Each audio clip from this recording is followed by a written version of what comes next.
Good morning friends, তোমরা সবাই কেমন আছো? আশা করি ভালো আছো। আজকে আবারও একটি নতুন ব্লগে তোমাদের সবাইকে স্বাগত জানাচ্ছি। আই হোপ ব্লগটি ভালো লাগবে। সকালবেলায় ঘুম থেকে উঠে ব্রেকফাস্ট করে নিয়েছি, তারপরে এই যে কাজবাজ গুছিয়ে তোমাদের সামনে এলাম। আর আমার হাজব্যান্ডের সকালে স্কুল আছে, সে স্কুলে চলে গেল, তারপরে আমি ভিডিওটা শুরু করলাম। তো আজকে হচ্ছে যতই যে বিছানার মানে পাতনি বালিশ কভার যা আছে সবগুলো চেঞ্জ করে নিচ্ছি। এগুলো সব কাচতে দেবো। আর মানে নোংরা হয়ে গেছে, দুদিন ছাড়াই না চেঞ্জ করলে, বিশেষ করে সাদা কালারের যদি বেডশিট হয় বা সাদা কালারের এই বালিশ কভারগুলো, এগুলো একটুতেই মনে হয় যেন নোংরা হয়ে গেছে। তো এগুলো এখন চেঞ্জ করে নিচ্ছি, আর এখন সার্ফ জলে ডুবিয়ে রেখে দেবো।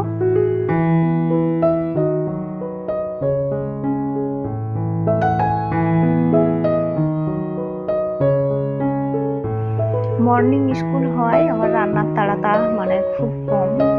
সকালবেলায় উঠে যে একটা রান্না করতে হবে, একটা তড়িঘড়ি ব্যাপার থাকে, ওই ব্যাপারটা নেই।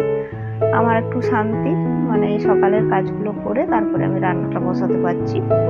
তো এই কলটা থেকে না অনেকটা স্লো জল পড়ে, মানে খুব বাজে লাগে, কিন্তু কিছু করার নেই।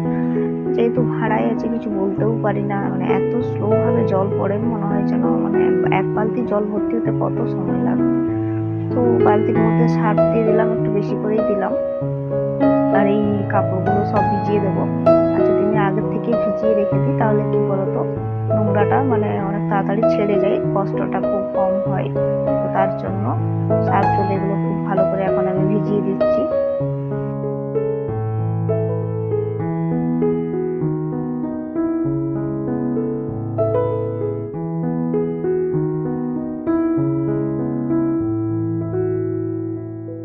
আর তোমরা যারা ভিডিওটি দেখছো প্লিজ একটা লাইক করে দিও। আর তোমাদের যদি ভিডিওর কোনো অংশ ভালো লেগে যায় অবশ্যই ভিডিওতে একটা কমেন্ট করো।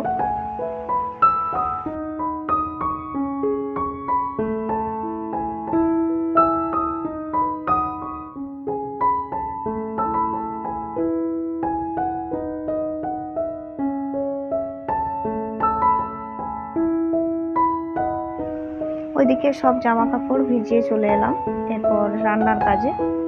তো দেখো রান্নাগুলো করে নেব। তো ভাবলাম একটু ভেন্ডি ভাজা করব। আর ভেন্ডি এমনিতে ভাজলে কিন্তু খুব একটা ভালো লাগে না, তার জন্য একটু বেসন, একটু হালকা তো সব কিছু দিয়ে আর একটু কাঁচা লঙ্কা মাখিয়ে নিয়েছি। আদা বাটা দিলে তো ভালো হয়, তো আজকে ভাবে একবার ভেজে দেখবে, এটা কিন্তু খেতে খুব টেস্টি লাগে আর আমারও খুব ভালো লাগে। তার জন্য সবসময় একঘেয়েমি হয়ে যায় একই রকম খাবার, তার জন্য। আর বিশেষ করে ভাজাভুজি খেতে আমার একটু খুবই ভালো লাগে যে কোনো তরকারির সাথে। তো প্রত্যেকদিন একটু ভাজা হলে মনে হয় যেন ভালো হয়। তো তার জন্য ভাবলাম আজকে একটু এই বেসন দিয়ে ভেন্ডি দিয়ে একটু ভাজা করে নিই। তো একটু হালকা জল দিলাম, একদম অল্প মানে জল দিলাম, যাতে একটু বেসনটা ওই ঢেঁড়সের বা ওই ভেন্ডির গায়ে একটু মানে লেগে থাকে। আর হালকা একটু পেঁয়াজ কুচি দিতে পারো তোমরা, তবে আমি দিই। আমার মনে হয় পেঁয়াজ কুচি থেকে একটু বাটা পেঁয়াজ কুচি, মানে পেঁয়াজটাকে বেটে করে দিলে সেটা আরো ভালো হয়। তারপরে এই যে ওগুলো সব ভাজতে বসে গেলাম। আর এটা কিন্তু বেশ মুচমুচে হয়েছিল, যেহেতু বেসনটা দেওয়া হয়েছে। আর খেতেও কিন্তু খুব টেস্টি হয়েছিল। তোমরা যারা কোনোদিনও করোনি অবশ্যই একবার করে দেখতে পারো।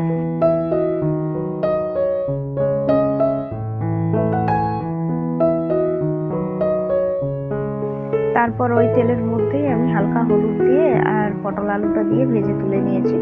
তো ওই অংশটা না আমার কাটা হয়ে গেছে, পুরোপুরি আমি মানে বুঝতে পারিনি।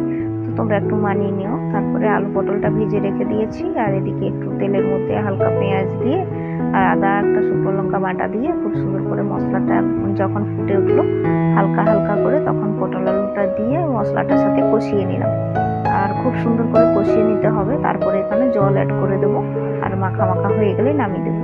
তো পটল আলুর তরকারিতে আমার মনে হয় চিংড়ি মাছ হলে ভালো হয়, কিন্তু আজকে যেহেতু মাছ আসেনি তাই ওরকমই করতে হলো। আর এদিকে ভাতটা কিন্তু আমি একটু আগে করে নিয়েছি, সেটা তোমাদের সাথে শেয়ার করিনি। তারপরে এই যে এই জায়গাটা একটু ক্লিন করে নিচ্ছি, এখানে সবজির খোসা কাটা হয়েছে, তারপরে রান্না বান্না হয়েছে। তো দেখবে রান্নাঘর মানে যেখানটায় আমরা রান্না করি ওই জায়গাটা একটু ক্লিনে রাখলেই মানে মনটা ভালো থাকে। তোমার অন্য জায়গা এত পরিষ্কার থাক নাই থাকলো, মানে এই রান্নার জায়গাটা আমার মনে হয় খুব পরিষ্কার রাখাটা খুব দরকার। সবসময় দেখবে এখানে সেখানে এই সেই পড়ে আছে, আর তারপরে এটা হচ্ছে বাইরে মানে খোলা জায়গায়, মানে তার জন্য আরো বেশি করে একটু পরিষ্কার করতে হয়। তো এই জায়গাটা ঝাড় দিয়ে নিলাম, ঝাড় দিয়ে এরপর হচ্ছে জায়গাটা একটু মানে ধুয়ে নেবো। আর আমি না এই জায়গাটা মুছি না, একটু জল দিয়ে বেশ ধুয়ে নিই, তাহলে কি বলতো মানে যত নোংরা বালি সব কিছু একদম ধোয়া হয়ে চলে যায়। তো মুছলে আমার এতটা ভালো লাগে না, মানে মনে একটু খুঁতখুঁত ভাব থেকে যায়। তো তার জন্য এই জায়গাগুলো সেই খুব সুন্দর করে একটু একটু করে ধুয়ে নিচ্ছি।